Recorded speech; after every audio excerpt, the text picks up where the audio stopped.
Welcome to the Run for God Run Club, where you will find God in a runner's space.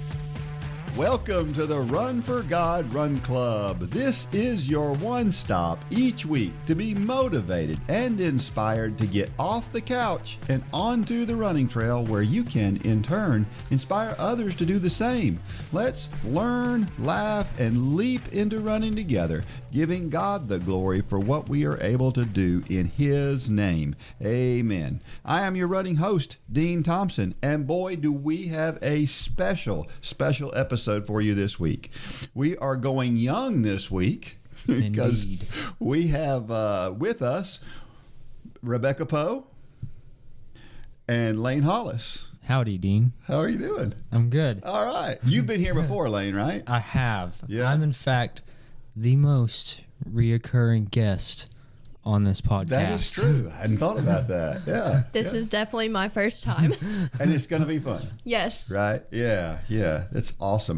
All right. So one of the reasons why we bring these two on together is because both are going through a little bit of setbacks right now, right? And Yes. So we're going to talk a little bit about that because so many people out there listening have gone through setbacks, have had things that have happened to them, and you wonder why me and that kind of thing. And so we want to share a perspective that maybe is fresh and maybe will help you, encourage you if you're out there and you're struggling with something right now in your running or walking or whatever your journey is. So we'll talk about that in a little bit, but first we're going to start off by talking about our sponsor for this episode, as we always do.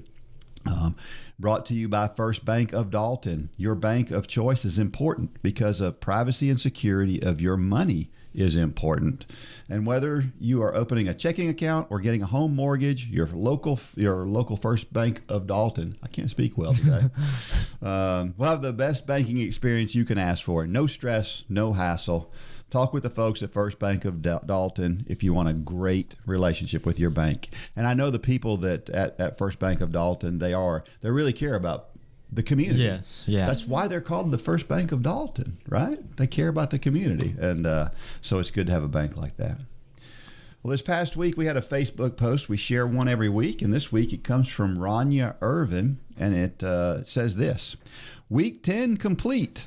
This week was a little interesting, but God knew it would be before it began. That is such a comfort. I missed a run due to scheduling conflicts, and the 2 runs I did were difficult. I was tired from a busy week, and I just didn't want to go. My legs were tired, and for the first time, I wondered if I was actually going to make it to the end of my run segments.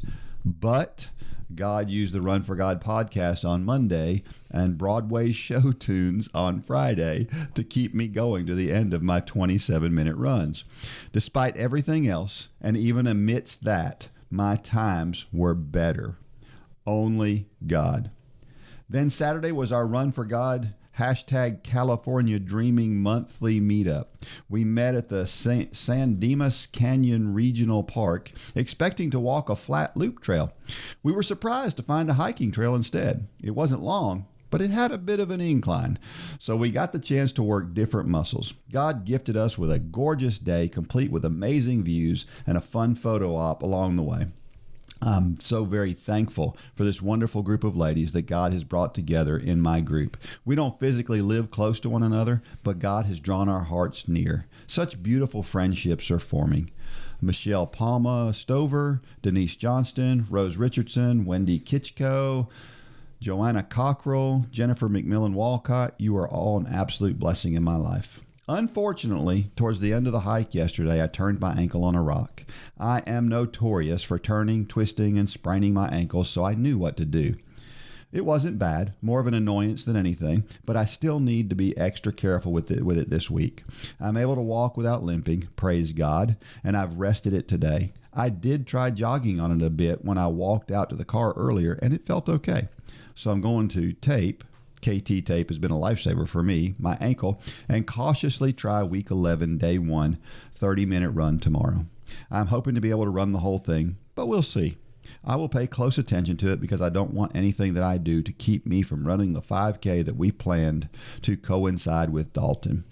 Have a great week, everyone. No matter how things go this week, remember that God is already there and waiting to help you bring Him glory through it.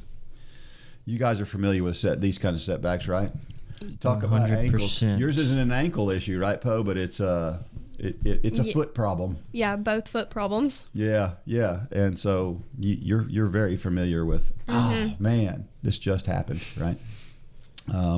But those setbacks, I'm a firm believer, God gives us all of those things for a reason. And in this case, she's got such a good perspective, doesn't she? About how to... Most definitely. Yeah, to look for it. And what about our groups? You guys have different cross-country teams that you're a part of, track teams, right? Yeah. How much does your group mean to you? It means a lot. Yeah. Yeah, a great deal. Very important. I can't imagine like going through an injury without a team. Like because just being able to show up. Because I feel like if you're running by yourself and you have an injury, it's kind of difficult because you're kind of completely removed from it. Yeah. But if you have a team, you can still kind of go to the practices and you cheer can them on. you can show up in a way, even if you're still injured. So I think a group is very important. Kind of still makes you feel useful, doesn't it? Yeah. You know? Yeah. Like you're still doing something, right? Yeah. Yeah. So, yeah, that's pretty cool. Pretty cool. Yep. Of course, I see your group all the time, and I know how close you guys are. It's, they don't share a whole lot with their coach, Lane. I'm not sure why. Might be because it's a bunch of women, and they don't really want to share with their dude coach. I think that's probably it. But it's all good. There's always people that we enjoy running with more than others, right? So absolutely. Yes. You got don't we all have that one person or those 2-3 people that we just love running with them, right? Yeah. Yes. Yeah. And we really look forward to that. Yep. I used to like running with Lane, but he doesn't like running with me anymore. I'm not sure why. You think I said something? That is not true. That is not true. It's all good. And I love this concept of finding something somewhere where you didn't expect to find it. We've probably all done that. I guess you guys have. You know, Rebecca, where you just got hurt was at Emory University. Well, there's a trail. I don't know if you know this. There's a trail right near Emory University. I did not know that. It's right around the corner and every time we go there, I look forward to running on that trail. So Emory University is right in the middle of Atlanta. And it's a busy, crowded place. Oh, yeah. And there's this trail right in the middle of Atlanta that's just, it could be anywhere because it's the hustle and bustle's out of the way. It's not near roads. It's right near this little creek. It's cool to find stuff like that. Yeah, I know what you're talking about. I was just looking at that. I was in Gatlinburg one time, and Gatlinburg's smaller than Atlanta, but it's still like a place that's, it's kind of, you can't just run through Gatlinburg, but if you go right outside of Gatlinburg, there's like a system of trails that just go like deep into the mountains, and I never knew it was there. And I was running there one weekend, and I just found it, and I was like, "Oh my goodness, this is amazing!" So next time you're in Gatlinburg, go find those trails. It's on the side where I think it's the Peddler Steakhouse. Yeah. Maybe it's the side that the steakhouse is on. So yeah. Well, cool. Yeah. Well, I'll check that out the next time I'm in Gatlinburg. All right, we had a trivia question from last week, and it was this. There was another pole vaulter who was dominant in the 80s. Of course, we were talking about a current pole vaulter, and I said there was another pole vaulter who was dominant in the 80s. He was the first person to vault over 20 feet. Who was he? And I said the hint was his name is fun to say. So, do you guys know anything about pole vaulting? You guys? I do not. I have no idea. I just know that looking at those world records, I cannot imagine being that far in the air. Yeah. It just doesn't seem. It's a lot of talent. Yeah. Yeah. So do you know the name Armando Duplantis? No, I don't know. No. Okay. He's the current guy who's killing it, setting the world record seemingly every other month. But this guy, his name was Sergey Bubka. Come on, that name's fun to say, right? Sergey Bubka. And Sergey was so dominant that if you had a pole vault competition, it was just a matter of who's going to finish second, because he would literally finish feet ahead of second place.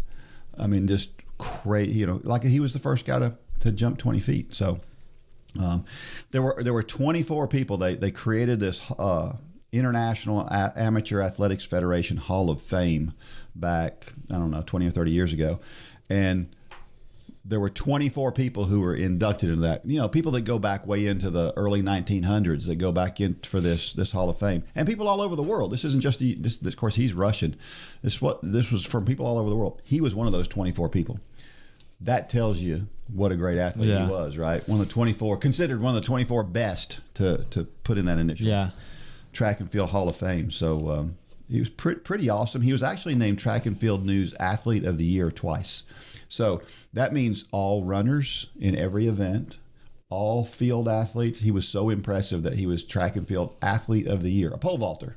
Yeah. Twice. Yeah. That's pretty impressive, right? Mm-hmm. So he won 6 consecutive world championships, and he won an Olympic gold medal.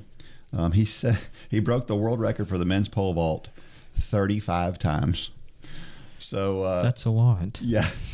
He was the first one to clear 6 meters, and then he was the first one to clear 6 meters 10, which is 20 feet. He held the indoor world record of 6.15 meters that he set in 1993 in Ukraine. He held that one for 21 years. And he held the outdoor record at 6.14 meters that was set in 1994. And he held that until 2020 when Armando Duplantis broke it. So think about how good that guy was, right? It was pretty amazing. Now he's the senior vice president of the IAAF. He's been there since 2007. He's also president of the National Olympic Committee in Ukraine. And he's been there since 2005. So he's an honorary member of the International Olympic Committee. He's been there since 1996. He has a brother, Vasily Bubka, who is also a medal-winning pole vaulter, so it runs in the family. What's interesting about Sergey is Sergey's original event wasn't the pole vault. He was a 100-meter runner. Really? And he was pretty good, but he wasn't great. And he discovered pole vaulting and decided, I think I'm going to focus on this pole vaulting thing. I seem to be pretty good at it. Seems to be better at it. Yeah. And, of course, if you have that kind of speed, he had world-class speed, it made pole vaulting better because the faster you are down the runway, the higher you can pole vault. So in 1983, he was just about unknown, and all of a sudden, boom, he bursts on and wins his first world championship. He vaults 19 feet 2 inches, which was unheard of at the time. Just incredible athlete. Fun to watch. He was also a good personality. You know how you got some of those athletes that you just like to cheer for because they're just cool people. Yeah. He was one of those guys. You just wanted to cheer for him. And he was from Russia. So back in my day, in the 80s, we had the Cold War and all that stuff going on. We still wanted to cheer for Sergei Bubka, even though he was from the Soviet Union. I should say Soviet Union, not Russia, because he's obviously from Ukraine. So that's a separate thing now. I still got the old brain installed, right? Most definitely. So the Soviet sports system would reward him when he set a world record. So what he would do is he would set a world record by like 1 centimeter, and then he would stop, so that the next time out he could set another world record by 1 centimeter. And so they would give him a bonus every time he set a world record. So he would barely set the world record, and then he would stop so that he would come back next time and set another world record. That's pretty bad when you're strategically only breaking the world record by a little bit at a time. That's probably why he broke it like 35 times. That's exactly why, because he had these bonus payments that he would get. Smart guy, right? So in 1992, of course, the Soviet Union dissolved, and he was not part of the Soviet Union anymore. So then he was signed by Nike. And, of course, Nike then was starting to pay him $40,000 every time he broke a world record. So he continued that even after the Soviet Union broke up, because Nike was now giving him a bonus every time he broke a world record. Yeah. So interesting guy. The unfortunate thing about Sergey is that he had kind of an Olympic curse. He only won 1 Olympic gold medal. Now, he was dominant for many years, but he only won 1 Olympic gold medal because the USSR boycotted the 1984 Olympics. They were in the United States, and the United States had boycotted the 1980 Olympics because of Russia, and it was all that crazy stuff back and forth, just political stuff. So he wasn't in it. And then in 1988, he won the pole vault, and so won his only Olympic gold medal. In 1992, he failed to clear his first height, and then in 2000 he did that again. So he just didn't perform well in the Olympics, which is weird. You would think if you do well in World Championships, you'd probably do well in the Olympics, right? Mm-hmm. But no. So anyway, I still think the name Sergey Bubka is fun to say. So yeah, so there you go. So do you guys ever think you would want to do any kind of a field event in track and field? Yes. Would you? Absolutely. What would you not. want to do? Oh, you said absolutely not? Yeah, probably not. I don't know. I don't think I could do it. I don't know what I would do. See, with your swim strength, you would think you might be a good pole vaulter. I mean, Possibly. you would think. Yeah. You know what? That actually makes sense because I'm thinking like field events, you got to be like kind of bigger and stronger. I feel like, but pole vaulter, you don't necessarily have to be like just extremely strong. You just got to be like power to weight. You also have to be coordinated. You do That's have to true. be coordinated, which leaves Becca out. Yeah, because I would really? definitely, the pole would go one way and I would go the other way. I feel like Rebecca kind of looks like a high jumper. She does. High doesn't jumper. she? I was thinking high jump or long jump. Yeah. I think long jump would be so fun to do. Yeah. You've got some wheels. You got some speed. That's half the long jump is, and I just don't like sand. I could not do the long jump. I would get so irritated by the sand. Oh yeah, I don't like sand. If I could get past that part, I feel like I'd be pretty good at it. Well, all right. So as everybody out there may or may not know, we are sponsored by J Radio. J Radio makes this podcast possible. The great people at J Radio wish that you would go to J Radio and check them out. So go to J Radio, check it out, and we promise you'll find some great, great tunes there. Social media? Nope. Grocery store tabloids? Nope. The newspaper? Not usually. The national news? Are you serious? Is there any media source these days that only shares a positive message? A lot of the media we take in each day can be pretty negative. Why not make the decision right now that your music will only be positive? Sign up for an account at jradio.com today and download the app in your app store with music for every moment and entirely positive Christian message. It'll be nice to hear things going right for a change.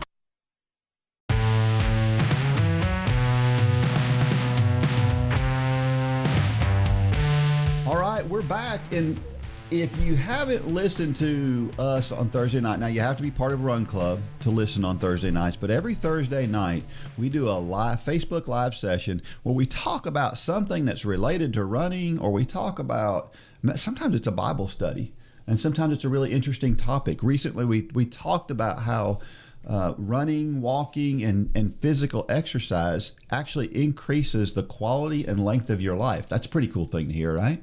We like to know that we're going to live longer and have a better quality life, and running does that. And so that was one of the things we just covered.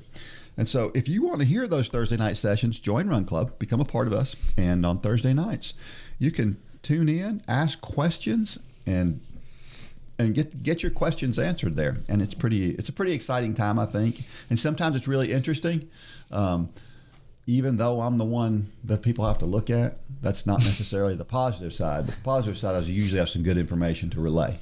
So, and we love to hear people's stories, and we would love to hear your story. And if you haven't shared your story with us, go to runforgod.com, go to the bottom of the page where it says share your story, and share your story with us. There's a format that we use that we ask that you put in a certain format. It's very simple. We guide you through the process, and we'll use your story right here on this podcast if you submit it. So go out there and submit your story too. And don't tell me you don't have a story. Everybody says I don't have a story. Everybody has a story, right? So Layton, you just dealing with an injury recently, right? Yes. That was for a little while. It was unsure. You had no idea what was going on. Yeah. And during that time, I see this a lot with athletes. We get an injury and we don't know what it is, and we're kind of frantic about it. How do you handle that? Well, I've gone through it twice. This is my and the first time was much longer. Mm-hmm. And I feel like some people, when they feel something, when an injury per se, I'm putting that in quotations, comes up, it's all about just, and I feel like everyone goes through this, and you kind of have to at first. You go through like a couple weeks of where you're just kind of trying to feel it out yourself. I think after a couple weeks, I've found it's very important to. I mean, I have written down, see someone, see multiple people, see different points of view, because I feel like that's the biggest thing. Because if you sit there and dwell on it, you're going to come up with 15 different injuries that you have, 15 different methods to go about it, and Especially if you Google it. Yeah, and if they all contradict each other. Yeah. Like they all like one of the injuries you have to run 10 miles a day to fix it. One of the injuries you have to sit on it, and you think that you have both of them. Yeah. And so you need to see different people, and you need to kind of feel it out yourself. It's people want a direct answer about injury, and it's most of the time it's not that simple. So how do you stay mentally okay? Because we get so worried, right? So Yes, how do we prevent ourselves from just going crazy over the worry of not knowing? You have to look at the big picture. I mean, that phrase is thrown out a lot, but you kind of have to. You have to step back and you have to say, well, like, what's the worst possibility?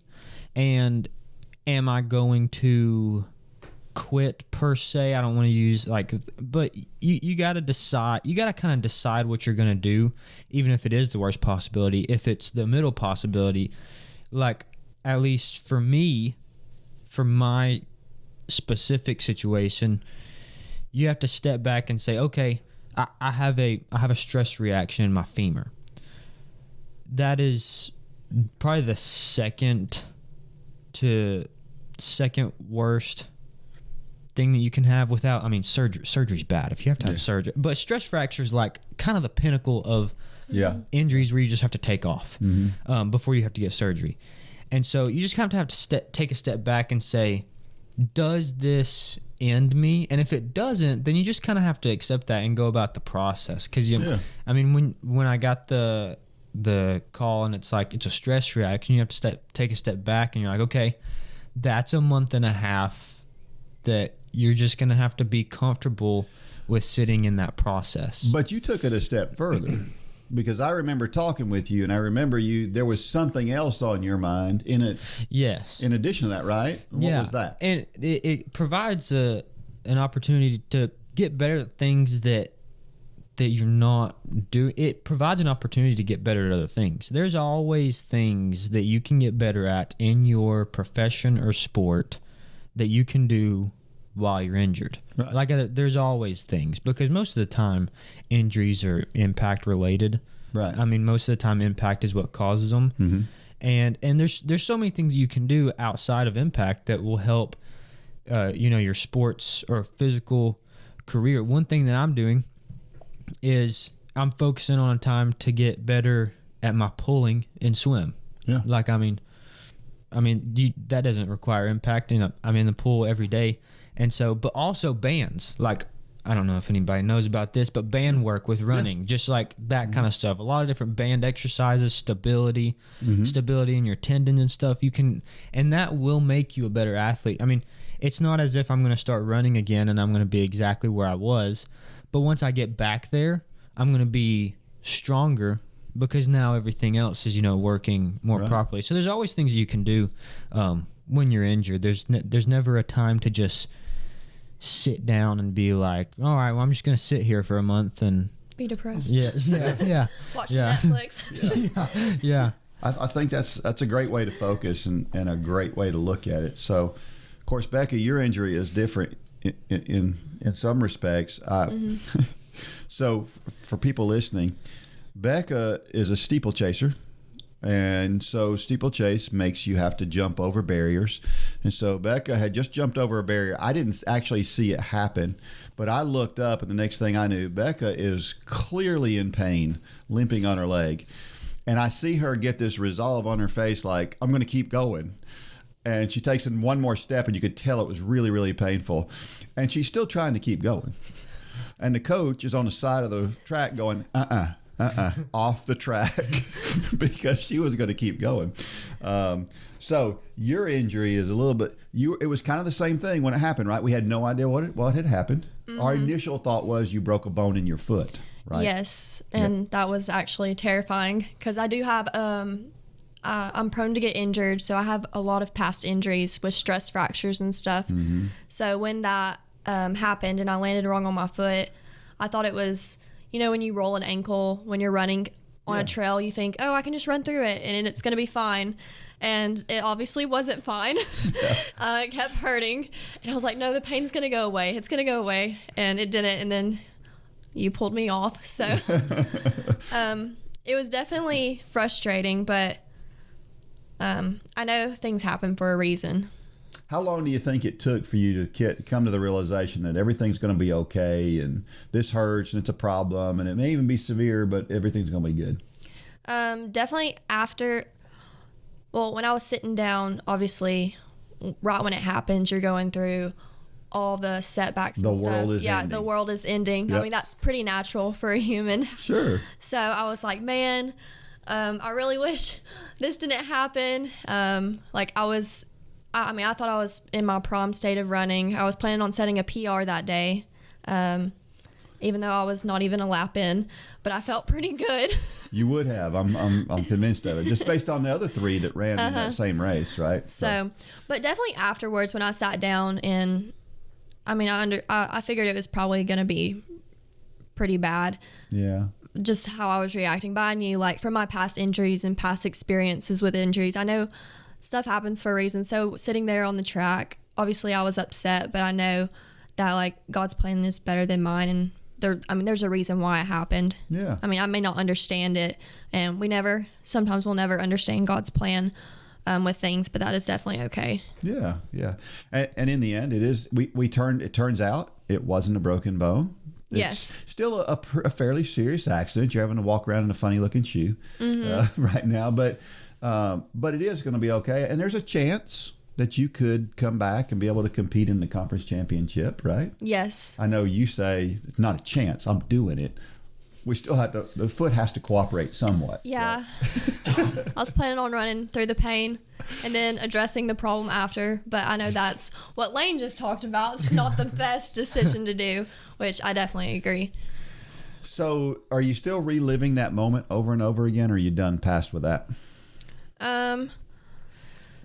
I'm definitely not reliving the moment over and over again, because if I were to relive it over and over again, I would just be constantly thinking about, oh, what could I have done differently?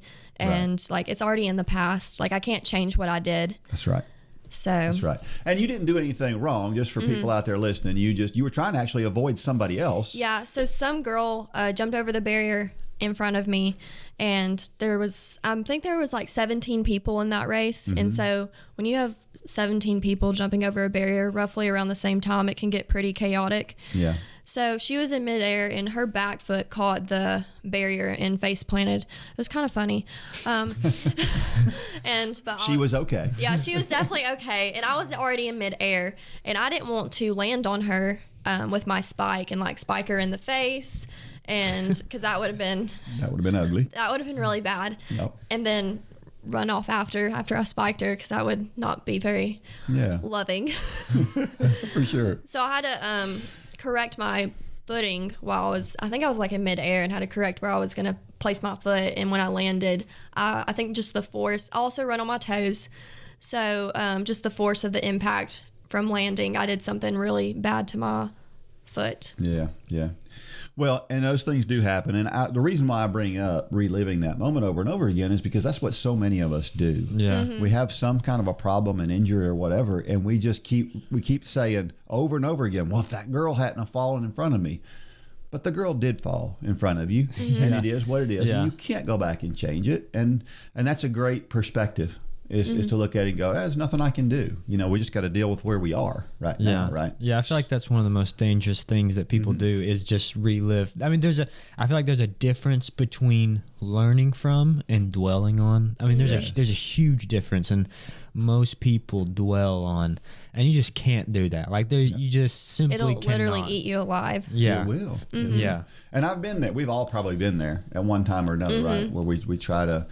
But at some point you got to get over it. But that's why I bring it up, because I watched you, and at first it was devastating.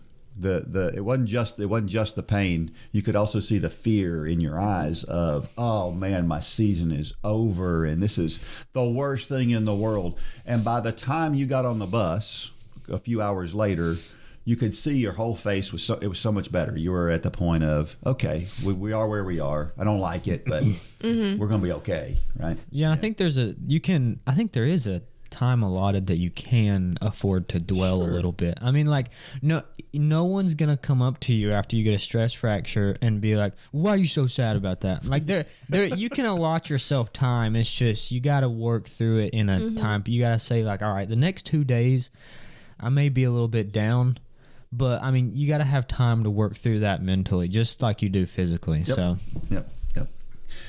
All right, so we all follow training plans. You guys follow training plans, right? yes. Well, it turns out our running training plans are similar to what we should be doing for our spiritual journey. So we're going to talk about that with a story from Rhonda Williams. We've heard stories from Rhonda Williams before on this podcast. She writes such good stories, and this one is called A Spiritual Training Plan. I have a passion for running and racing. It's such a thrill to push myself right to the edge of what my body and my mind are capable of, and I love the feeling of achievement when I cross that finish line. There's just no other feeling like it. In order to reach my goal and reap the benefits, I know I must develop a personalized training plan, one that is appropriate for my level of ability and the time I have to train before the race. Once I have a good plan in place, I have to make the commitment to actually follow it. The best plan is worthless if you don't get in the daily workouts.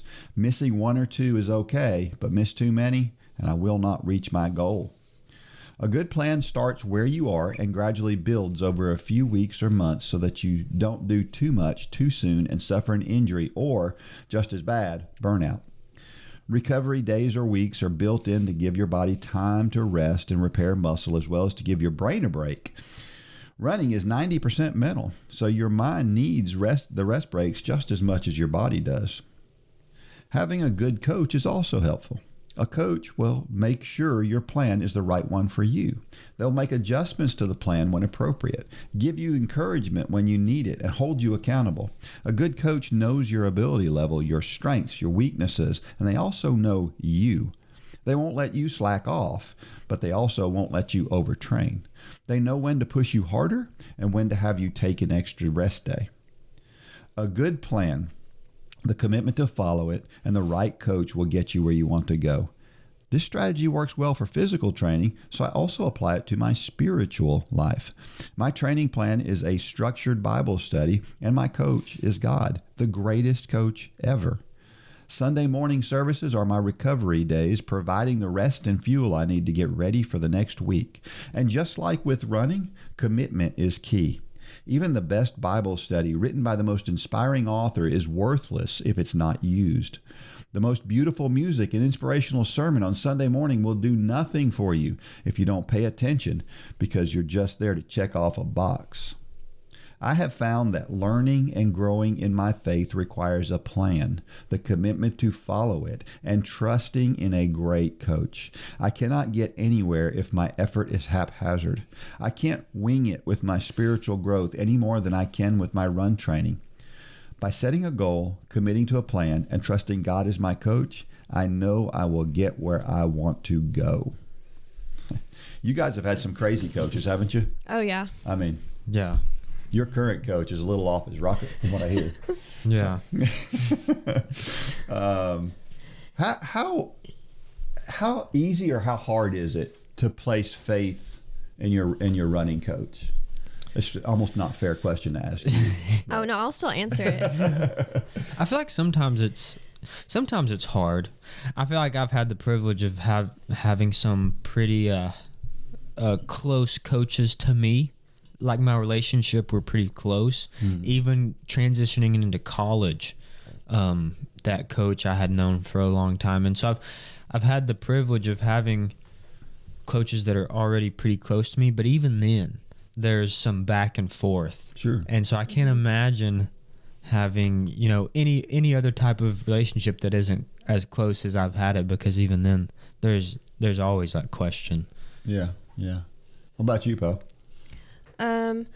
Well, I would definitely say sometimes, like with coaches, because I mean, I've had 3 coaches in my life, and you're one of them. But definitely going to practices and workouts and stuff, or in long runs. Oh my goodness, long runs. And I'm like, putting our faith in our coaches, wondering like, how is this workout going to benefit us, or why do we have to run this long run? It can get hard sometimes, but you have to look past it, because obviously the coach knows like what they're doing, and it makes a difference in your success, doesn't it? Yes. When you're completely bought in and you realize, okay, I really hate these long runs, Yes. but I know it's going to make me I know it's stronger. going to, yeah, and it's like what you said, like the running's like 90% mental and stuff. So Yep. like if you go into it realizing, putting your faith in your coach, knowing that like what he's doing or what she's doing, if you have a girl coach, they're doing what's best for you because they know who you are. So you just have to trust that process and go in with a positive mindset. And we do have those times. I mean, we've had a couple of times where your coach sent you home, right? For a reason. Yes. Right? We won't talk about that, but that's individualized, right? That's we're all different, and we all need something different. And you've been in practices where we've got people doing 4 or 5 different things because everybody needs something a little bit different. Isn't that the way it is with God too? He kind of looks at each one of it. He knows. Imagine coaching a team of 8 billion people. That'd be difficult. Yeah. But if you taught them all the same way, it wouldn't benefit. That's right. You have to differentiate between each individual. That's right. So how do you think God's plan and then the injuries that you both faced, how do you think those things are linked? Do you see things that have, you guys have both been through injuries before too. You're both currently going through one, but you've been through one before. So what has that done for you in your life? I feel like it can do a few different things. I mean, it can be, a sign to maybe slow down. Maybe it also provides perspective on what you're doing. I know for me, I've been doing this for so long that sometimes something forcing me to slow down like allows a little bit of perspective to be taken place. I mean, it's no question that I've had kind of a more rough past 2 years of this whole sport, but it provides a perspective that allows you to be more appreciative and kind of have a different mindset on training. Yeah. And I mean, obviously this whole walking in faith, I mean, if you don't have tests, I mean, like, are you really taking the class? Like, I mean, it's that kind of like that kind of mindset, and it's a perspective thing. I like that. If you don't have tests, are you really taking the class? That. I like that quote. That's good. We'll have to remember Very that. good quote. So same thing for you. Have you seen where the injuries that you've gone through have bled over and helped you deal with other things in your life? Most definitely. I know growing up, like I've always ran since elementary school, and I've dealt with injuries. And I know when I got running became an idol for me at one point in my life.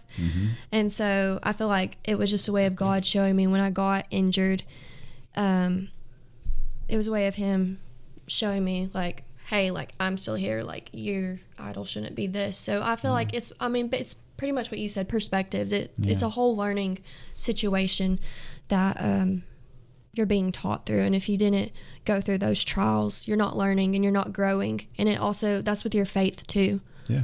You have to go through those trials and those setbacks to learn and grow and get closer to the end goal or in faith to God. Such great perspective, particularly for folks as young as you guys are. You guys take that for granted. You have a good perspective. So there's times when, so your coach tells you we're going to run 10 miles, and the first thing that runs through your mind is, I don't want to do that, right? Does God do that to us too? Do we have those times where God is telling us to do something and we're like, it's not really what I want to do? Yes. Yeah. It is, right? I feel like, yeah. Go ahead. Well, no, I feel like sometimes it's just like, it's also patience. Yeah. Like, That's true. True. I mean, you can feel a little something in your leg and you're like, oh my goodness. And then you figure out it's an injury. And you're like, well, I'll get through it in a couple weeks. I'm going to take 2 weeks. This is going to be great. I'm going to get through this in 2 weeks, maybe 2.5 weeks. You know what? I bet I can even wait 3 weeks. And then God is like, you know what? Actually, I think I'm going to take you out for like 2 months. And it's just like, it also helps, patience, I think, is a big thing. Yeah, that's pretty cool. Good perspective. All right, how about this scripture passage? If any of you lacks wisdom, you should ask God, who gives generously to all without finding fault, and it will be given to you. That's from James 1:5. So how do you get an answer from God? I mean, it's fairly easy to pray and ask God for things, right? I mean, we probably all do that at times. But how do you know you get an answer from God? I feel like after you get the answer, you have this sense of peace. Mm-hmm. And it's just like you just know because it's peace that you get. Isn't it funny how God, and sometimes God will give you that peace just like that, and then other times it's, all right, God, I'm still waiting. Right? Mm-hmm. Sometimes that happens. Yeah, and sometimes if you're waiting, maybe God has already given you the answer. I know that we went through this at church a few weeks ago. I'm sure Rebecca remembers. But there are also some times where you're like, God, I need an answer. And he's already given you the answer, but you're just like not willing to accept that. It's kind of like the whole thing. This was the example I was given, and I think it's very good. It's like you see someone and you're like, I'm gonna pray. I'm gonna see if God wants me to disciple to this person. I'm gonna pray about it. But God clearly tells us to disciple. Obviously, it's like, why do you need to pray about that? You just need to go do it. So sometimes the answer's there.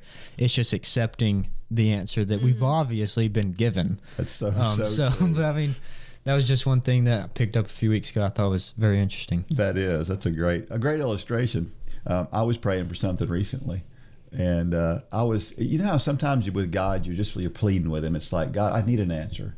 I really, really need an answer. And you're not being demanding. You're just, in your heart, you're like, my heart hurts. I'm trying to find an answer to this. So the other day I was doing that, and literally 10 minutes later, I got an email that had the answer in it. It was the craziest That's thing. crazy. Yeah. And what was interesting about the email was that the email was a response to something that I had asked 2 weeks prior, and that person didn't respond to me 2 weeks prior, and came back with, "I'm so sorry. I must have lost. I forgot to respond. I thought something like that." Yeah. And so God knew. God was holding back that response just so it would come at just the right time, right? Yeah. Isn't that awesome? The way he does stuff like that. Yeah, I would call back on that one thing. This is just a kind of a little term that you can think of in your head. Procrastination prayer. Okay, that is something that there's multiple times in the Bible where Jesus tells people, to stop praying and do, and just do. So I think that's a big thing. But yeah, peace is also a good indicator of if you got some answers. Yeah. We've talked on this podcast before about Moses when they get to the Red Sea, and people are like, "We need to pray about this," and God's like, "You ain't got time to pray." And the sea is like, you need to go. Come on. The sea is split into two, and people are like, "I need to pray if I need to go through this." As the oceans, it's obviously like God split the sea. Yeah. 2 Timothy 3:16-17 says, "All Scripture is God-breathed and useful for teaching, rebuking, correcting, and training in righteousness, so that the servant of God may be thoroughly equipped for every good work." What does it mean that the Scripture is God-breathed? I mean, I think it means what it kind of sounds like. I mean, everything is a representation or has parallels with God. Like everything has God's, like God spoke it and it became, and use somebody, a person, to manifest it, right? Yeah, I think so too. And then it says, this verse says that all Scripture is useful for teaching and for this list of words that they used here. Do you believe that? All Scripture? Yeah, I do. Most definitely. Yeah. Do you think we sometimes take some of those things for granted? And we like to take certain sins and blow them up and talk about them a lot, and we won't bring up any of those in particular, but we'll bring up this one grave sin that people are doing but that we don't do. Right? It's something that I don't do that sin. And so it's easy for me to talk about this one. Yeah. But I always like to bring up gluttony. Because it's in the Bible. And we like to ignore that one Yeah. a lot of times, right? But Yeah. they're all important, aren't they? Yeah, that's true. Sometimes we pick and choose, but the entirety of the Bible is God spoken. So you can't really pick and choose. But yeah. Yeah. So what does it mean to be thoroughly equipped? What do you think that means? And we can relate that to running too, right? Being thoroughly equipped is, am I doing all the, am I not just running? But are you also doing all the little things to prepare? Sounds like somebody's talked to you about little things before. Yeah, that's exactly right. Are you doing the stretching? Are you resting properly? Are you eating properly? Are you do all the other things that go along with it? You mentioned the band work.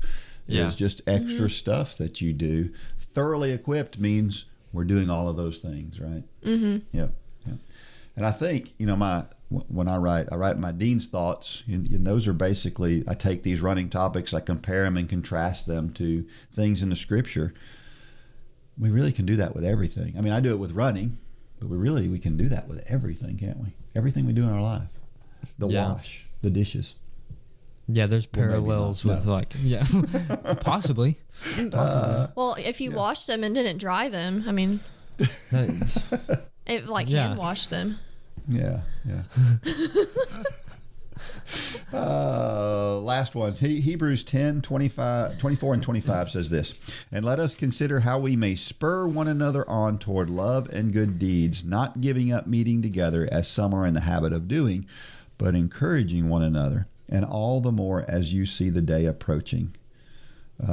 Of course, in this section of Hebrews, he's talking about how we can draw closer to God, and kind of how some people do things that are not drawing us closer to God, right? And I love the phrase in here, spur one another on toward love, because in our day and time right now, we are so divided on so many things, and we hear so much about that. So how do we do that? How do we spur one another on toward love and good deeds when it seems that all people are focused on these days are themselves? Yeah, I mean, I think that is all. I also think that that's probably one of the biggest things in today's time is just the fact of a lack of love, a lack of maybe empathy and love towards one another. I mean, there's a lot of problems, but I think it all does come down to love, and the only way to spread love is to show love. I mean, that's Billy Graham was one of the biggest, evangelists to ever live because of one thing. His message was love. I mean, it's just... It was always the same message every single time. So how do we do that ourselves? Is that hard? It can be. Yes, it can be. Yeah. Yeah. I think you have to train yourself. I mean, just like anything, you have to train yourself to show it daily. You have to train yourself to when you see someone who you don't agree with, because that's the biggest thing is why can't you disagree with? There's always going to be disagreements, but there should never be a lack of love. I feel like some people nowadays correlate disagreement with an inability to provide love, and that's just not true. And No, I definitely agree. Yeah. Especially if you're talking to someone that maybe don't share the same interest or just religious values than you and stuff. It's okay to disagree with things, but also hear them out, show them that you're you want to listen to them and show that love to them. Sure, because we can't have a discussion unless we know where we stand, right? So that has to be the basis.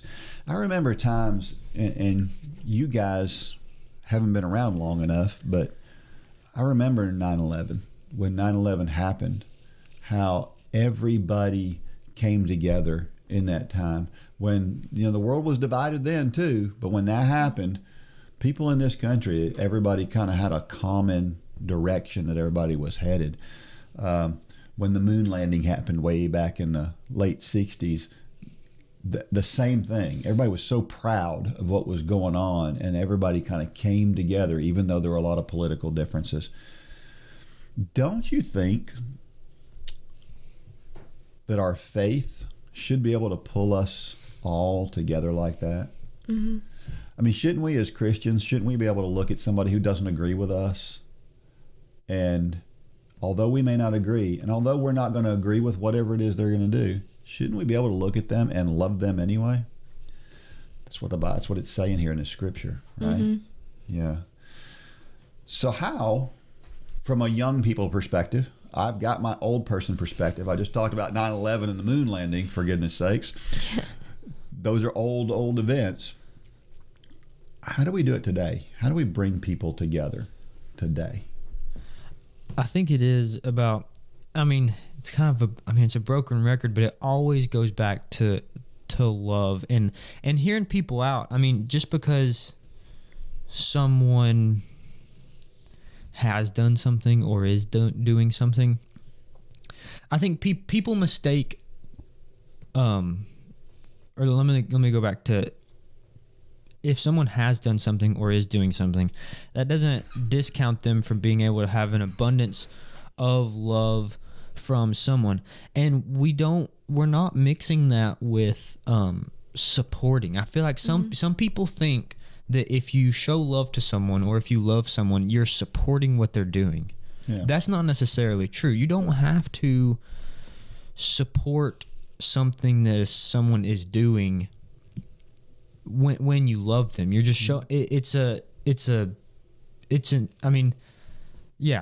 that's the biggest thing. Jesus did that, like in the Bible. Yes. He showed so much love to people. Yep. He didn't agree with the woman who was caught in adultery with what she was doing, but he very clearly loved her and told her to go and sin no more. He made it very clear that he didn't agree, actually, but he did it in a way that was loving, right? I agree. What do you think? This scripture is talking about people meeting. It's talking about gathering as believers and that kind of thing. Social media these days it can be good and it can be bad, right? And I think here's my fear from an old person perspective. I fear that social media is taking the place of gathering. Like we're looking at being on Instagram as if we're in a group. And although there is some pulling folks together, it's not the same thing, is it? And how do we work with social media and this combating and disagreement and stuff like that? What do we need to do from a social media standpoint to get people to come together on social media? Because social media is probably as big a divider as anything, right? Because people know that they're not anonymous, but people get a lot more bold to type something in than they do to say it, right? There's a lot of people who will say things that they're not very nice on social media, and then you go meet that person. I get it. Here's a good example. There's a coach, and I won't mention what the college it is, but there's a coach for one of the colleges that we've run meets at several times. And I remember the first few times that I emailed back and forth with him, I thought, what, this guy's just the biggest smart aleck. He's I really thought this guy was just rude. And then I met him. One of the nicest guys, laid back dudes, just as nice as he could be. But his emails portrayed something completely different. Yeah. Because we can't hear. We can't feel empathy or anything through words that are written on a page. So, what do we do about that problem with social media? Yeah, I feel like it's social media can also put up a lot of false faces. Just a lot, and that's something that you have to kind of look. You should, when looking at social media, I feel like you always have to give people the benefit of the doubt, because chances are it's such a different story. If it looks good and it's actually bad, if it looks bad and it's actually good, it's just most of the time it's such a different story, and you gotta actually you can never assume. Yeah, I feel like that's the biggest part. I think that's the biggest flaw with social media, is there's so much assumption and then attacking in that moment about the assumption. There's nothing wrong with disagreeing, but it's when people publicly in front of everybody else, attack other people. Even a direct message to that person is more appropriate. Yeah. If you got to get it off your chest, call the person or be like, hey, I want to meet up because I just got to get this off my chest. But don't, attack the person publicly on a page where people are just reading stuff. Yeah, there's a lot of false faces, and you can't Because assume. you can't hear the tone either. Yeah, when it's tone on. is. But the other thing too is social media can help draw us together as well. Yes. The Run for God Run Club is a good example of that. There are so many people that they write all the time. They're so thankful for this online group that they have that has really built them up and helped them to get through some things. So, yeah, and you've probably been through that where you've seen social media bring people together, right? Yeah, yeah. I mean, specifically with the Run for God page, I think it's hard to do that. You don't see.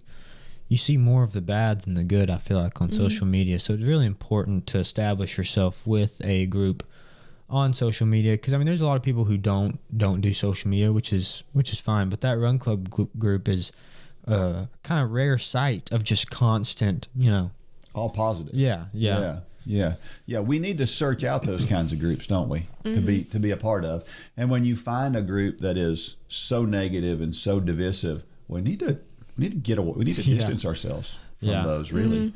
But sometimes that's hard to do because you got a really good friend who's part of that group, and so you want to be part of that group because your good friend is part of that group. But you're like, but it's not good for me. Yeah, it's not good for me. How about this question? Do you follow a training plan or do you wing it? Well, I know you follow a training plan. I actually wing it. I don't do any. I go day by day, and I just. Do you really? No, I'm just kidding. I was like, I'm just kidding. I was like, there's no way.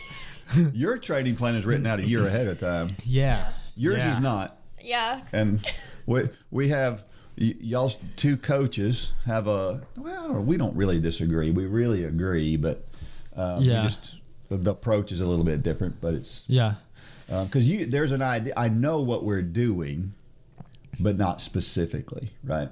So for you and y'all's training plan, I know what we're doing, what we're trying to accomplish for a particular week. But how we do that changes from week to week based on how you guys feel. Yeah, I mean, you kind of have a yearly plan. I mean, I can ask you, what are your girls going to be doing in January of next year? You're going to know the goal of it. That's right. I mean, and so, but yeah. That's right. Yep.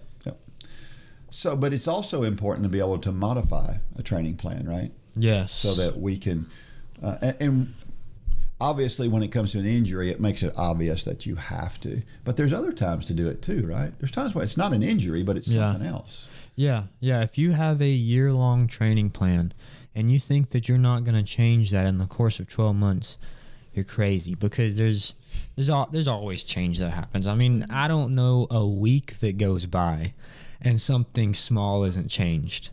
So yeah, and it kind of go back to our spiritual walk.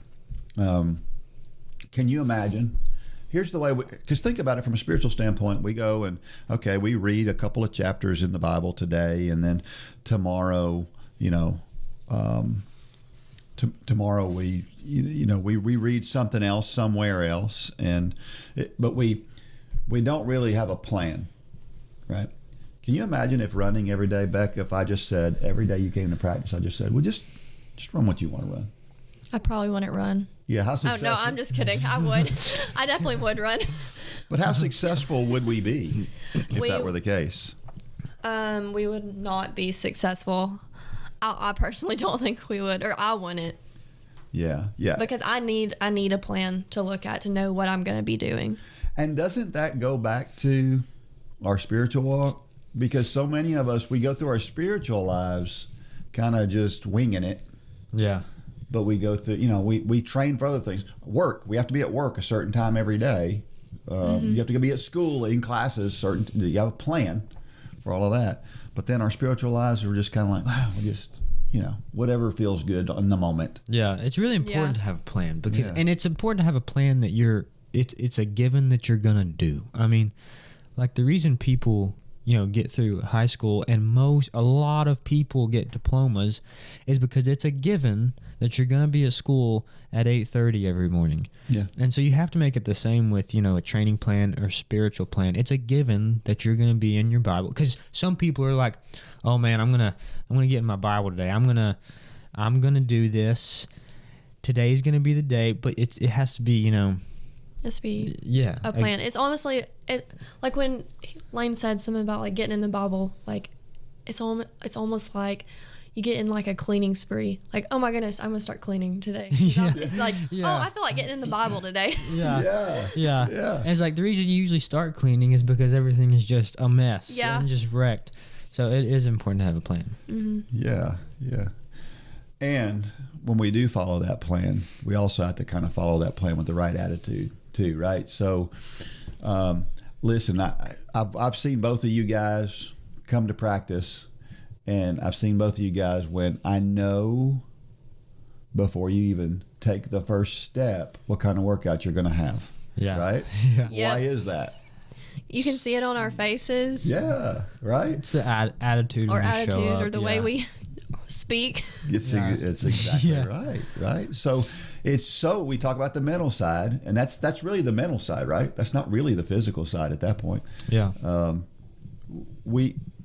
It's the difference, in my opinion, when I think about that, because I think there's times where somebody comes to practice. I know it's like I want to try to be encouraging, and I want to try to.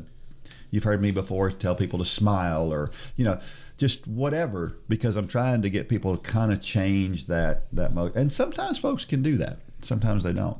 But I look at it like the difference between knowing, like, what you're going to do, right, for the day. Because you have your weekly schedule comes out over the weekend, and you know what you're going to do each day for that week.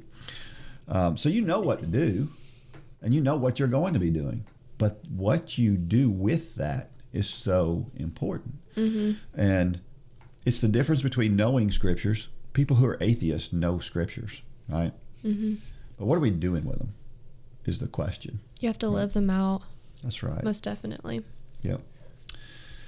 Another question. Have you developed a plan for your spiritual growth? Lane, I know your dad and your college coach, they kind of plan your stuff out, your training plan out, ahead of time. Are we doing that from a spiritual standpoint? Is the question.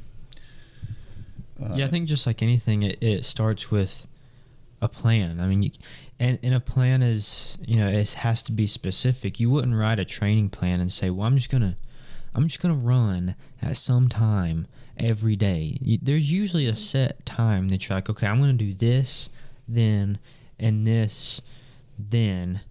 You got to have some sort of time. Like in the morning at 7 a.m., I'm going to open my Bible, and I'm going to, connect with God. And some people feel like, well, I don't want it to be that rigid. I don't want it to be, but that's okay. It's okay to have a plan. Mm-hmm. I feel like some people get into the thought process of like, well, I don't want to force it. I don't know. There's just some few ideas, but it's good to have a plan always. I don't know if I ever told you guys this. When I was in college, I had a system that I used when I was in college. And what I did is I took a sheet of paper, and I drew the 10 weeks, or we had quarter system back then, so it was only 10 weeks of classes. And I drew those 10 weeks out in a calendar form on one sheet of paper. And then for every day, I would write in the number of hours I slept, the number of hours I studied, the chapters of the Bible that I actually studied, and then the number of miles that I ran each day. And so those numbers I put them in those little boxes, and it kept me accountable. That was my plan. And even though, like you just said, I wasn't necessarily structured in that I was going to study this certain thing each day, but each day I was going to study something. Yeah. Mm-hmm. Right? And that made such a difference for me. It kept me on track because I didn't want to write down a zero. Yeah. I didn't want to write down that I studied for 0 hours today. So no matter what, I would always get in some studying to make sure that I didn't write that zero down. And guess what happened? My grades changed like crazy. I mean, because I started focusing on it. Yeah. And that's why plan's so important. Because if we don't have a plan, it's like having a map. If you don't have a destination on the map that you're headed for, you're going to get there. You're going to get wherever, and it may not be where you want to be. Yeah. And that's the same way when it comes to our spiritual. And my father's favorite saying, if you fail to plan, than plan to fail. Yeah. Yeah. Pretty true. So do you guys have any kind of a system like I just described at all? Do you guys do something that's really structured like that keeps you on track, or? We're working on it. We're working on it. We're getting there. We're getting there. All right. Last question. Do you have a coach you trust? Well, that's just under the circumstances. That's not a fair question, but Yeah, that's a bit loaded for Rebecca. No, I don't. I'm just kidding. I'm just kidding. well, let me go at it a different way. What is it about your coach that makes you trust them? I feel like a lot of it is relationship. I mean, of course it's good to have a coach that you know that knows their stuff, but it's also a relationship, developing a relationship, so you know that they're trying to get the best for you. And that's weird to say because most coaches do want the best for you. It's not to say that there's coaches that don't. I mean, there are, but it's really important to have that relationship with a coach. I don't know how to explain it because I'm not trying to say that some coaches don't want the best for you, but a relationship enhances that feeling of a real give and take. Yeah. That they are really seeking, not just creating a plan that will get you faster or stronger or whatever you're trying to do, but a real relationship where they're like seeking out the best for you. And listening to your inputs. Yeah. Yes. Right. Yeah. And allowing you some input into that. But at the same time, when you go too crazy with your inputs, going, nope, we're stopping here. Yeah. Because you need that too, right? Yeah. A coach and an athlete has to be wrong and right several times in their relationship. If there's a relationship where one person's always right or one, it just can't work that way. There always has to be, give and take. There has to be compromises on certain things. Like you have to, in a coach-athlete relationship, you have to be willing to compromise at certain points on the athlete and coach's side. Yeah. To make it work. So that's a good way to put it. So is that kind of what do you think, Rebecca? What makes you trust your coach? Well, Lane definitely gave some great points, but definitely just on the outside of coaching, with like the relationship part, coaches like getting to know you and asking about maybe not just the running part of life, but also the outside part of life that you're going through. I think it's just more personal, and it makes the athlete trust the coach even better because it shows that, oh, my coach values me and doesn't value, oh, I just come to practice just to run, just to get better, but they also value what is going on outside of my life. Yeah, and care about where you're headed in life, right? Yeah. So do your coaches ask you to do things you don't want to do? Yes. So, but you trust them anyway, even though they're asking you to do stuff you don't want to do, right? And that's where you have to have that right attitude coming in and positive mindset. Yeah. So why would you trust somebody who wants you to do something you don't want to do? They see the bigger picture, and that's like God too. Like God will ask you to do something, and you're like, why? You're getting ahead of me, Becca. But that's okay. That's Sorry. good. That's good. No, that's exactly right. That's exactly right. Yeah. There are things that the scripture tells us to do, and I always like to use the example of forgiveness. Forgiveness is hard. It is really hard to forgive somebody who has done something that you didn't like, or whatever the case may be. But the Bible tells us to do it, and we need to do it, just like we need to do that long run, whether we want to do it or we don't want to do it, right? Yep. God is a pretty good coach, isn't he? Yeah. Yeah. And I would go back on my relationship with the coach where I said about compromises. You probably should not expect God to compromise. Yeah. You. I mean, you should that seems like a pretty definitely should probably do. But I think I'm gonna back you up a little bit, because I think that God does compromise with us. Yeah. He's very black and white on what's right and what's wrong.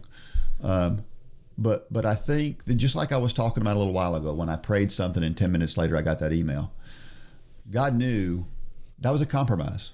Yeah. That was Yeah, that's true. I want to answer you quick now because I realize you need it a little bit more right now Yeah. than in other times, right? Yeah. So, yeah, I think, again, it's individualized. Yeah, it really is.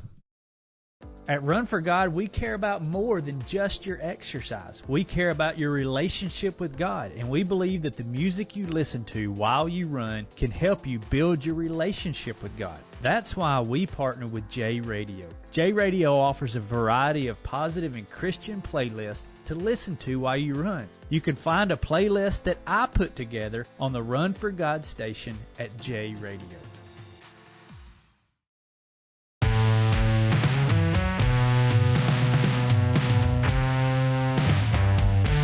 All right, so we're back. So let's, again, Lane, you talked about your injury being a stress reaction, which is, what is a stress reaction? That's like just prior to a stress fracture? Yes, a stress reaction is just before a stress fracture. I didn't quite understand it at first because I figured, how can a bone be in between?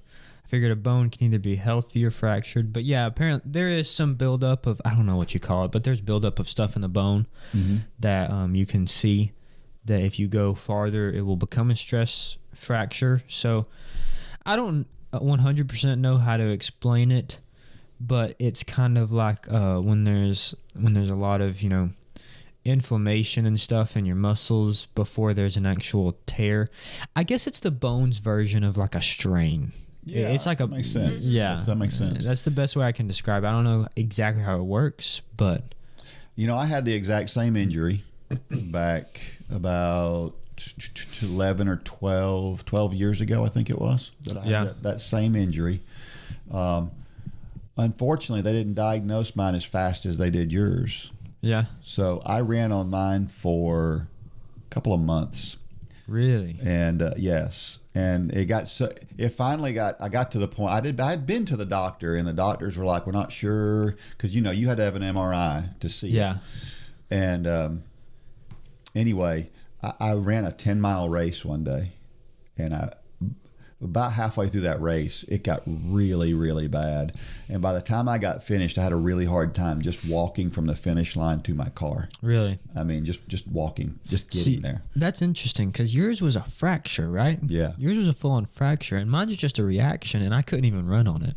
Yeah. Like, it's weird how different. You could run on yours. Well, I'm tougher than you are. Yeah, I was about to be like, it shows who's more mentally tough.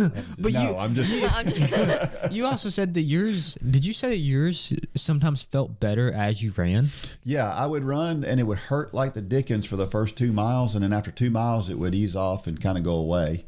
And then it would come back toward the end of a run. Yeah, that's so odd. That just shows how everybody's different because mine was not even as bad as yours, but the pain level was so much higher. I don't know. It's weird.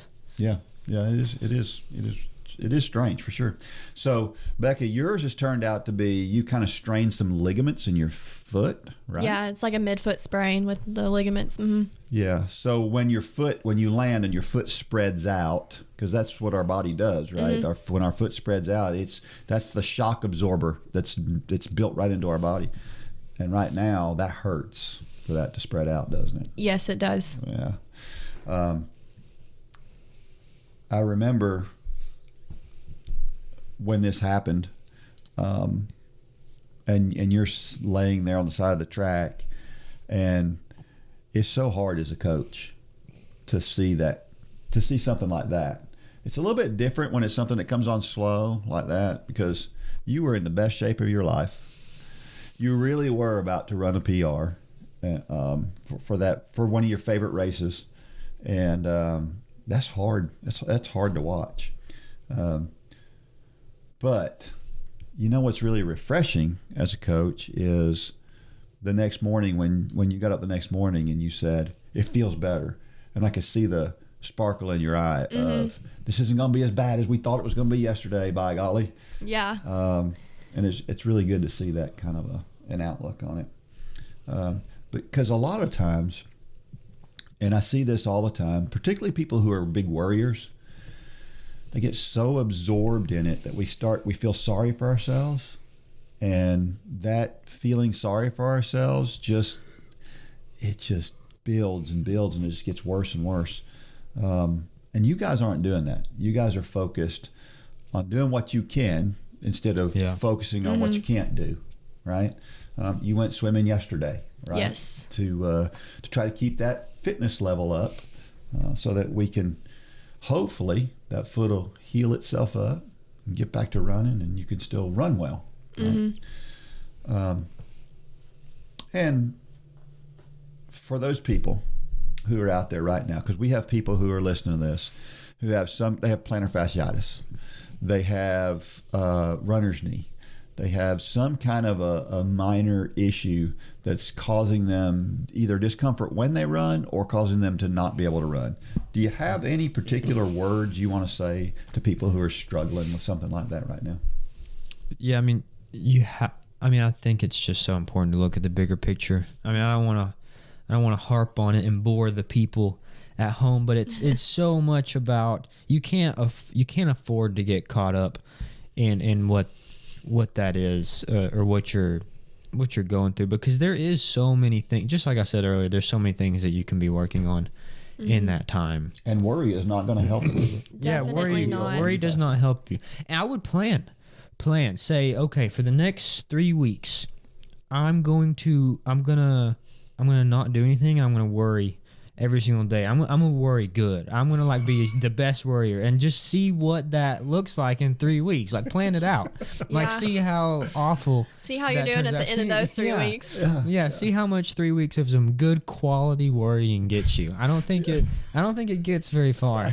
I don't think that's gonna help a bit. As a matter of fact, I honestly believe psychosomatically that it hurts you rather than helps you. Oh, 100%. I've heard so many stories about, some stories that you're like, I don't even know if that's true. I don't know that that's true. I'll say it real quick. I heard a story. I don't know if this is true. This is one of them where I'm like, I don't completely know.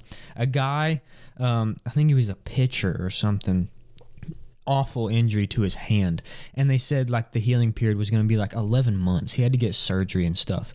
And he just had this attitude of every day after that surgery, he would imagine these little tiny workers going in. I heard the story from my swim coach, by the way, so credits to him. And he imagined these little workers going into his hand and repairing his hand every day. And it was just getting better and better and better and better. And his healing time was supposed to be 1 year from the surgery to the time he could pitch again. And he was pitching back in major league games in 7 months. Wow. That's crazy. That's awesome. And so it's just it's true. Yeah. It's true. I remember hearing a story about a guy who had a thing called focal dystonia. I think that's what it's called. And what that meant was his hand, every time he would put his hand on paper and try to write, his hand would spasm and he couldn't write. Now, unfortunately for this guy, he was a cartoonist. So he made his living quite literally writing with his hand. And but he was able to, nobody had ever been cured of this. The doctors told him there's no point in even worrying about it. There's nothing you can do. You have to live with this the rest of your life. Maybe you can learn how to write left-handed. But what he did was he said, I'm going to be the first person who recovers from this disease. And that's exactly what he did. Every day he would put his hand on the paper, and he'd be able to put his hand on the paper for just a second before it would start to spasm. And so he'd wait till it would spasm, and he'd pick it back up off the paper. The next day he'd do it for a half second longer. And he just did this over and over and over again until he got over it. And today he's over that. There's so much that we can do with our minds. Yeah. When we focus that way. And it looks like you guys are focused that way. So so that's good. It is time for Dean's Thoughts, and that is a time when I share something that I've written about the intersection between running and faith. And this time I thought I would write about something that Lane and Becca could relate to. So this is called Oh, to be Young. When you're young, you don't realize what a big deal it is to be youthful. I remember the days of being so athletic that I could jump over a 4-foot chain link fence without even touching it. I could dunk a basketball. I never dropped anything. And yes, I could run much faster. I think about it from time to time and lament the good old days when I was a more agile athlete. If I could run as fast as I could in college, I could break world records in my age group. That would be fun. I would be more efficient in a lot of things I do simply because I was better coordinated and stronger. I was more flexible too when I was young. I remember improving my flexibility to the point that I could sit on the floor with my feet straight in front of me and reach 6 inches past my toes. Today, I can't come within 6 inches of my toes. Oh, to be young again. But then again, I remember having ulcers when I was in high school. I spent half my day bent over in pain when it was bad. I found the strength to run, but it was a struggle. I was diagnosed with ulcers at an age that most people just don't suffer from them. I was so worried about some of the things going on around me that it caused physical problems in my body. Then, one day, I made up my mind that I would just no longer worry about anything to the point of making me sick. And just like that, the pain was gone. So when you hear me talk about the power of the mind, please realize I know how powerful it can be. That was just one lesson I learned very early in life. There have been many more. The truth is that I have learned so much in my years on earth that I don't want to go back to a time when I was, let's say, a little more innocent, if not ignorant. I love my life now because of what I learned along the years, and I wouldn't trade it. I've learned some things the hard way, and some I've learned from people I trusted along the way. I look back at people God placed in my path, and I'm ever so thankful for them. Those experiences are priceless. My mother is gone now, but she was the very essence of unconditional love to me. She taught me so many things without even speaking sometimes. She was the only picture of unconditional love I knew until I met Jesus. My first real encounter with Jesus was under a tent. I was about 8 or 9 years old, and a local church had set up a tent revival on some property adjacent to the trailer park where I lived. The trailer park where I lived was an enormous complex, and the meeting was packed tight. I lingered around the perimeter of the tent as the proceedings went on, and I knew instinctively that there was something to the Jesus they were talking about. My life changed on that day. Since that fateful day, my relationship with Jesus has grown. There have been ups and downs. The ups happened when I paid attention to his direction for my life. The downs happened when I went my own way. Learning that pattern has been critical to a thriving relationship with him. It would be fun to go back to do the things that I could do when I was young. I can't even hop over a fence anymore, let alone clear it in one jump. But if I was given the chance, I don't think I'd want to go back. Why? Well, because God has placed me on my path for a reason, and I'm convinced that the best is yet to come. Why would I want to place myself further from the best stuff? I've been through some tough times, but many of those things made me who I am today. I wouldn't want it any other way. God has a plan for me, just like he does for everyone. I'm convinced that we need to do what we can for him wherever we happen to be. Whether good or bad, paradise or dump, rich or poor, hot or cold, fast or slow, or whatever the circumstances, I am where I am because that's where God has me. I'm sure Paul didn't like being in prison, but he made the most of his time there. That's what God has called all of us to do. Would I go back to being young again if I had the chance? Only if I could go back and still retain all the experiences I have had, good and bad. It has been said that there is no substitute for experience. There is nowhere that is more powerfully demonstrated than in our spiritual lives. The thing that makes the last 10K of a marathon so difficult is the first 20 miles. But that difficulty is also what makes crossing the finish line so special. We have to go through a lot of tough times so that we can really appreciate where God has us and why. Never discount the place where God has planted you. There is a reason for it. And remember Romans 8:28. He works all things for good for those who love him. You just don't realize how nice it is to be young. It's, I remember when I was about 35, and I was kind of off and on running back then. And this guy was, I saw him running through my neighborhood one day, and I thought, man, that guy's pretty good. It looked like he was moving pretty fast. And it turned out he and I were pretty close to the same same speed. Excuse me. I said when he was about 35, I was younger, and he would talk about how hard it was being old at 35, and I was like, pfft. I used to give him such a hard time. I used to tell him he was whining and everything else. And of course, you guys know me. I whine a lot about being old. It really is that you really don't have any idea until it's too late, and then you can't do anything to go back to where you were and appreciate what you had. But I don't know if I've ever talked about this ulcer issue that I talked about in here. I had a couple of things came up. It was very interesting when I was writing this story. Do you guys ever worry about time's going to get by and you're going to miss part of what you could do when you're young? You ever thought about that?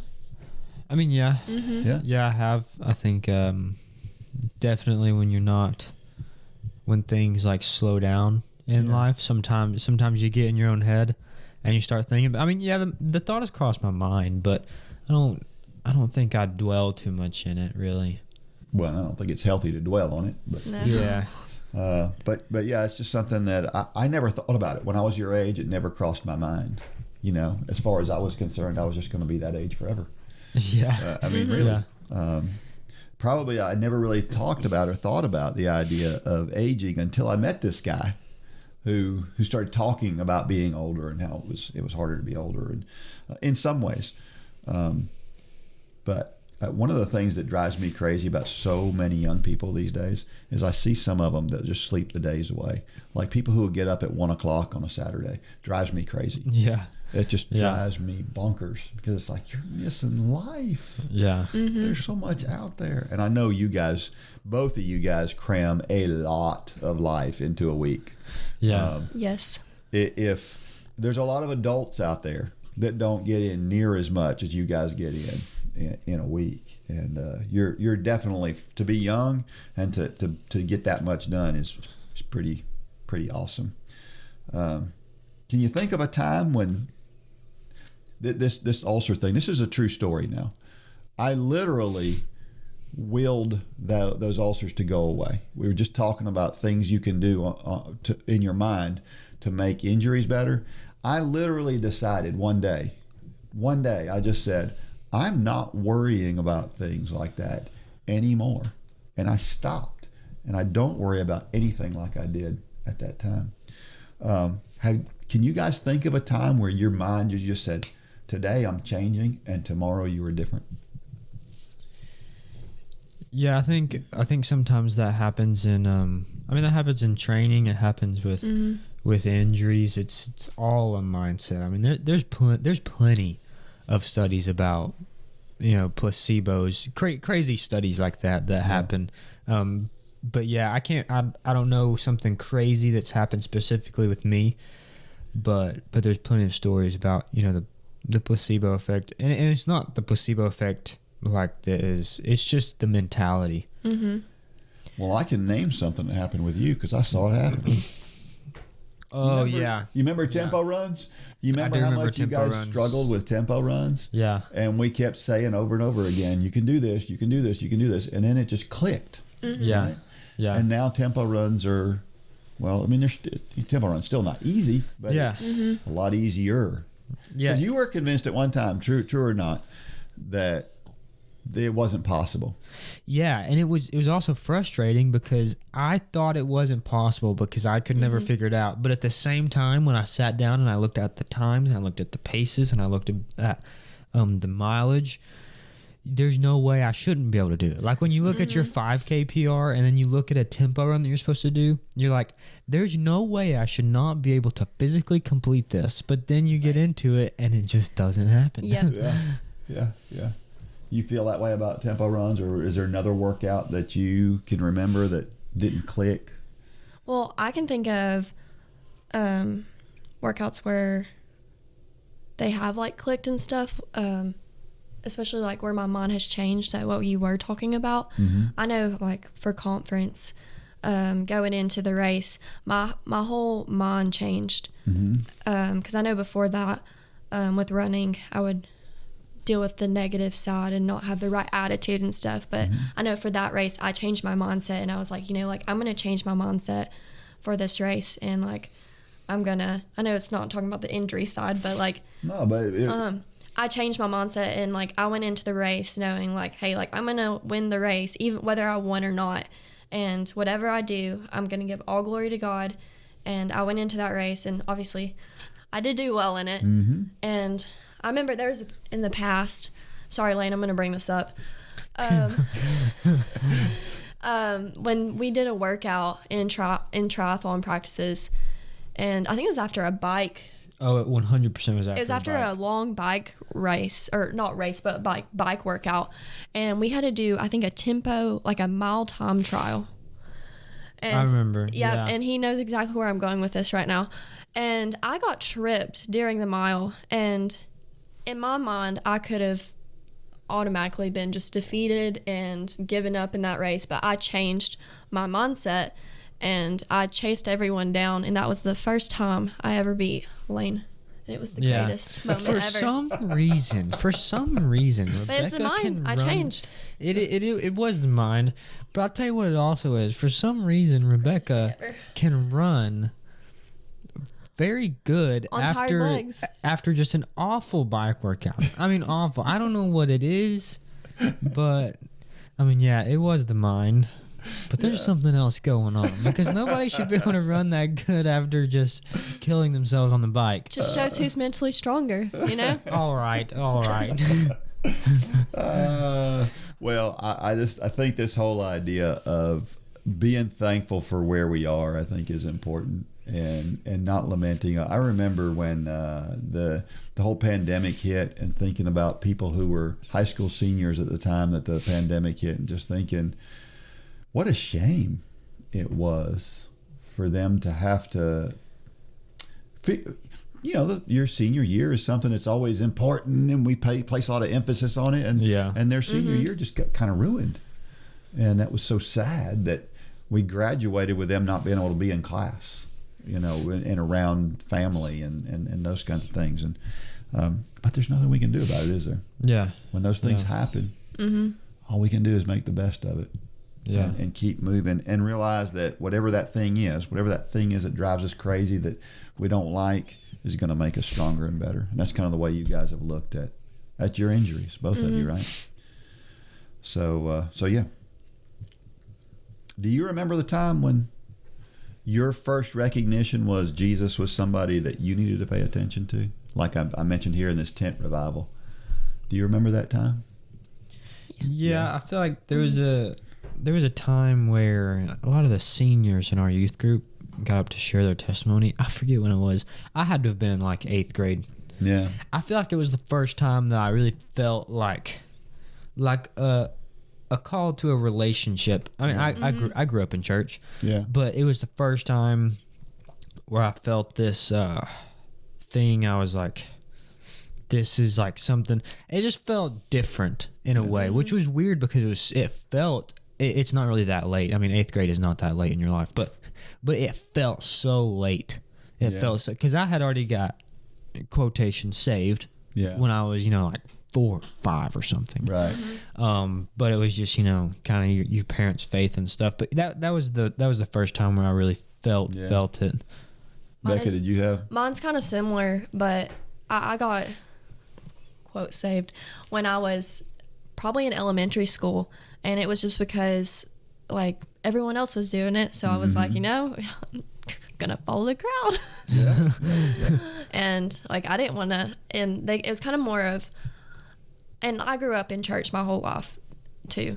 And it was more of a fear of, I didn't want to spend eternity in hell. So that's why I changed. And I was like, I have to get this, like, taken care of, like, right now.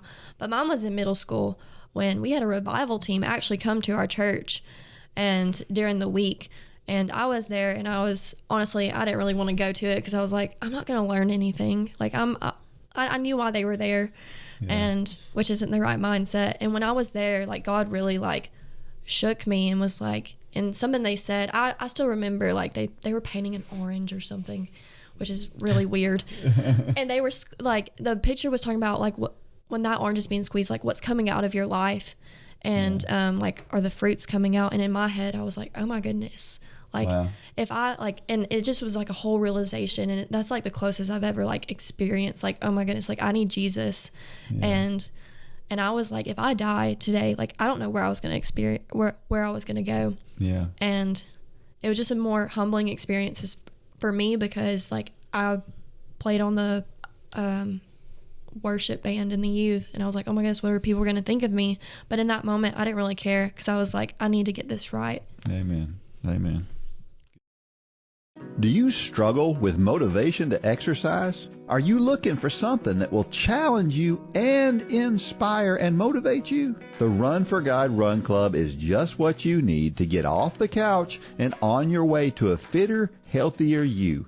Stop trying to get into better shape and do it. With the help and inspiration of thousands of others who are going through the same challenges you face. Whether you're participating in the Couch to Marathon Challenge or just looking for a daily pick-me-up to get active, join the Run for God Run Club today. You can join for as little as 27 cents a day. So what are you waiting for? Get started today at www.runforgod.com.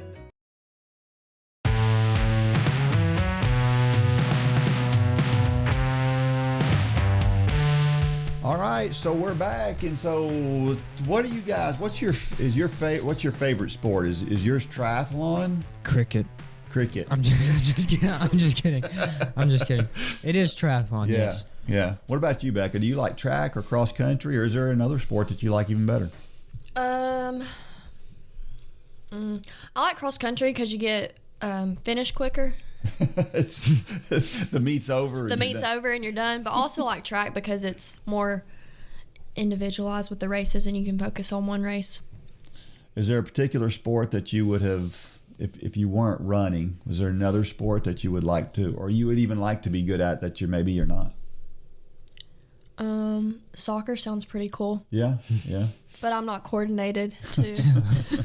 But I think soccer would be fun to learn because it has the same aspects of running. Like you're still running, but there's also like a game involved. Yeah. So you're trying to score.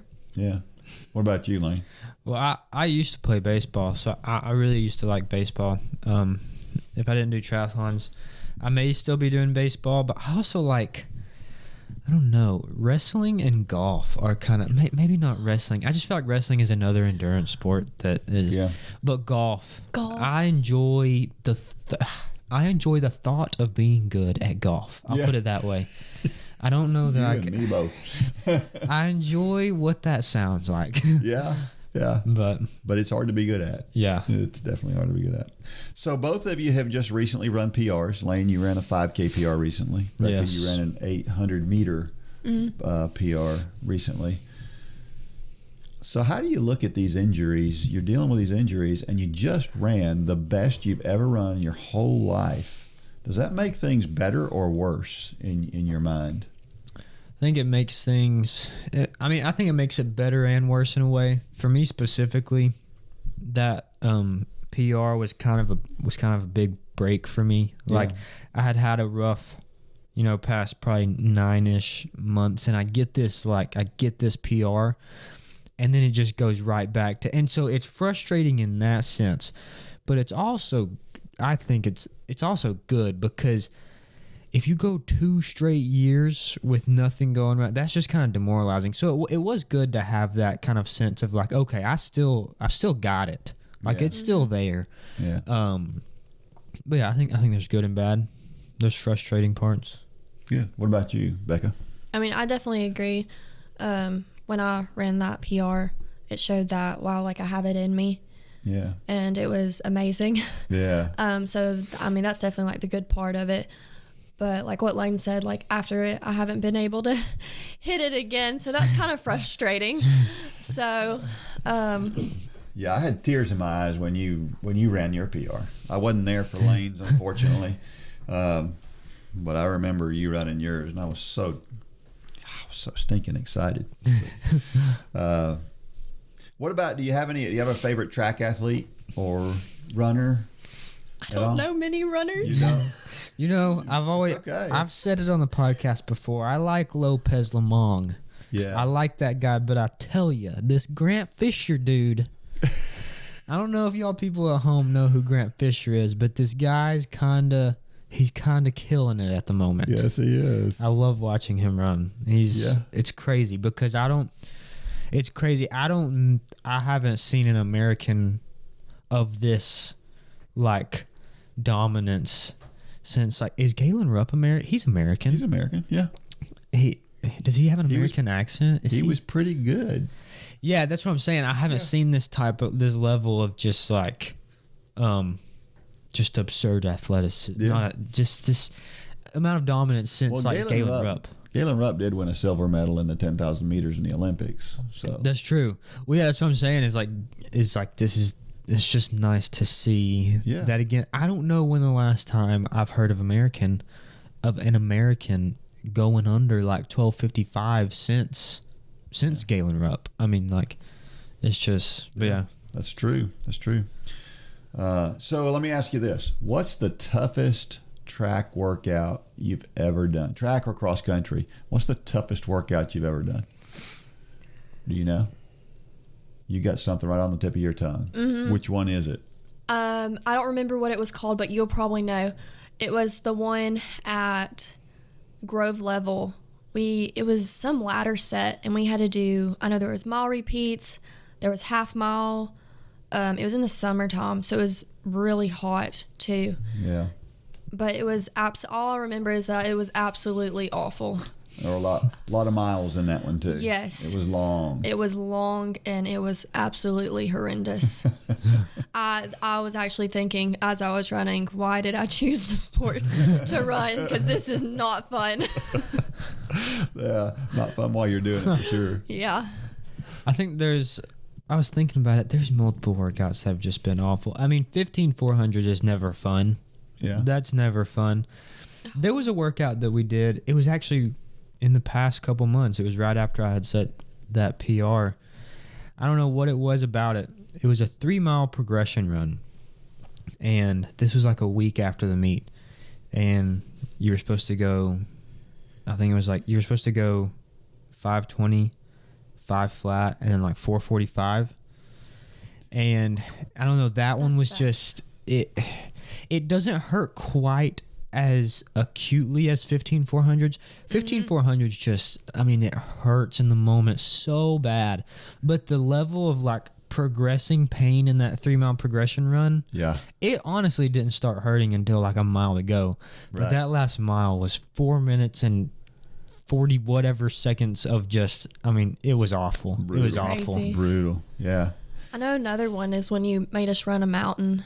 That one was pretty horrendous. Oh, running mountains are never fun. Which one? The Mount Sinai. Mount Sinai. That one's awful. I remember when we had to do 2 times Mount Sinai. Yeah. That was, or when we had to run Fort Mountain. Yeah. Fort Mountain was pretty bad too. Yeah. Yeah. Running full mountains are never the funnest. I remember running Fort Mountain. I remember that one because you and I started together. Yeah, and then I had to wait for you at the top. Yeah, I remember Cole Burnett. We should have Cole Burnett on this podcast. He beat me that day. Yeah, I was like about that. Yeah. Well, I think maybe the toughest workout that I can remember from my young days was I remember running. I had to run 3 times 400 at 60 seconds per 400. It's fast, right? With 1 minute rest in between. So not a lot of rest. How many 400s? 3. Just 3. And then I had to do a 3-mile tempo run. So 3 miles at this time, probably at 5:30-ish pace. And then back to the track and immediately go into 2 times 400 under 60 seconds with 30 seconds rest in between them. So almost a sub 2 minute 800 at the end. And that was tough. That was really tough. Those last 2 400s. That's just one thing I don't think I quite have. Is that fast stuff? Like you said, your tempo was probably around 5:30. Which is about what yours is. Which is about what mine is. But under 60 seconds, I just can't. I don't know. You were little like I had more fast twitch muscle fiber I think, than you. But that's that's all right. Yeah, I could run a 50 flat for 400. Yeah, I can't do that. All right. So what are you doing What are you planning on doing in your conference meet, Becca? For the outdoor conference? Yep. Well, definitely want to run a PR in the steeplechase and place in steeple. Okay. All right. What about you? Are you going to get a chance to even think about it, or? No, because UTC doesn't have an official men's track team. We do track meets. So you guys don't even participate in I think they have we have 3 more meets. One of them is tomorrow. I probably won't be running any more track meets this year. But you're back to triathlon, hopefully. Yeah. Mm-hmm. In the next couple of months, right? Yeah. Yeah. I mean, I've been swimming and biking. Yeah. This past week. So, yeah. Cool. All right. We have a trivia question for this week, and this is the trivia question for this week. The movie Chariots of Fire features 2 prominent runners, Eric Liddell and Harold Abrahams. Liddell chooses not to run his best event, the 100-meter dash, in the Olympics. Why? And which event does he actually run? Do you guys know the answer to that question? I've seen that movie, but I don't think You don't remember? No. I don't know. Yeah. The answer to this is awesome too. You're gonna love it. So go out there and research that. If you don't know the movie Chariots of Fire, go out there and watch the movie. It's a fantastic movie. One of the best running movies ever made. And it gives you a glimpse into what things looked like many, many years ago. It was a little bit different back then. Yeah. So, but it's really cool to see it. So if you know the answer to that question, send it to dean@runforgod.com. And if you're the first person to send me that answer, then you will win a Run for God Run Club tumbler. So dean@runforgod.com for the first person. Got to be quick on the draw, right? All right, every week I share a reason why running is so awesome, and this week I thought I'd find something that was really appropriate, and this is what it is. The young and old can participate in the same events. I mean, how many times, we go to like a road race and we all start at the same time, and I think that's awesome. A lot of sports you can't do that. Yeah. Or very few sports can you do that. And then we can talk about it afterwards, and we can share those same experiences, and we could be we could finish 20 minutes apart, and we can still talk about it. Mm-hmm. Yeah. As if it's all the same. And I think that's pretty cool. I saw where track and field is actually the #1 participation sport in high school in many states. Yeah. Mostly on the girls' side, because a lot of the guys' side, a lot of the #1 participation sports and spectator sports is football. Mm-hmm. So a lot of people participate in football. But track and field is a huge popular sport. Our motivational thought of the week. The difference between a successful person and others is not a lack of strength, not a lack of knowledge, but rather a lack of will. That comes from Vince Lombardi, the famous football coach of the Green Bay Packers back in the 60s. He has a lot of good quotes, and this is just one of them. It really comes down to a lot of times we train, and training is important. But again, we've talked about it a couple of times today. Our mind and what we think and how we approach things is even more important, right? Mm-hmm. Got to be willing to do things, especially the hard things. I remember not too long ago, there was an opportunity that somebody shared with me that they were trying to give away $1,000 scholarships. And they had like 100 of these scholarships to give away. And they only gave away like 60 something. Because that's all the people who are willing to fill out an application for it. That's how lazy we've become as a society. Yeah. That there's literally money waiting for us, but we don't want to be inconvenienced with filling out an application for it. And that's a shame. So we got to be willing to do things, but we have to be willing to do especially hard things in order for our things to work out best, especially in running. And sometimes it's just doing it. Sometimes it's just a matter of just doing it, right? Yeah. It makes all the difference. All right. Well, guys, thanks so much. Becca, we appreciate you coming and volunteering to be a part of us grilling you right here in front of the world. Yeah, thanks for having me. Been fun. And then Lane, welcome back. As you said at the outset, the most frequent guest Yes. person. Yep. Not my last. I will be back. Absolutely. All right. Now, out there, may God bless every step of every run. Go out there and shine your light. For more information about the Run for God ministry, go to runforgod.com. If you have questions about your salvation, click on the Peace with God tab. There's nothing more important. Thanks for joining us today.